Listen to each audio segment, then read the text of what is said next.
La Banque de France a été créée en 1801 et jusqu'en 1974, ça fait quand même du temps, hein, Oui, c'est elle pas la prêtait, quotidienneté. elle Oui. finançait l'État sans intérêt. Sans intérêt. Mhm. Si on était resté là, aujourd'hui, avec tous les emprunts qu'on a fait depuis, puisqu'on emprunte tous les ans, la dette publique française serait de 16 ou 17% du produit national brut.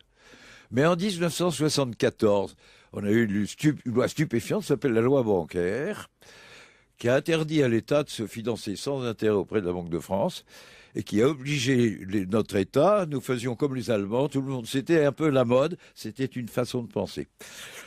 On a obligé les États à aller se financer sur le marché financier privé à 4 ou 5%. Et du coup, notre dette, elle est maintenant à 90-91% du produit national brut. C'est un peu effrayant. La note s'est moins augmentée du surplus post-Lehman Brothers, ce que j'évoquais tout à l'heure.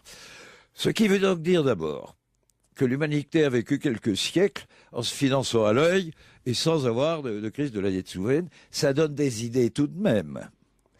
Quand on sait que les banques centrales américaines a, depuis ça, pour éviter la récession, fait bien plus que tous les autres, en prêtant 1200 milliards de dollars en plus des 700 milliards du plan Obama officiel, à 0,01% d'intérêt aux banques en difficulté, les banques qui nous avaient mis dans la difficulté, mais qui étaient elles-mêmes, trouvaient leur argent pour s'en sortir à 600 fois plus cher le loyer de l'argent que la pauvre Grèce, et même à 300 fois plus cher que nous.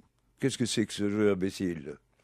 Il est donc possible de l'éviter. On pouvait faire autrement, mais on n'a pas fait autrement. Donc les règles du jeu sont là, et maintenant on est coincé, il faut payer la dette.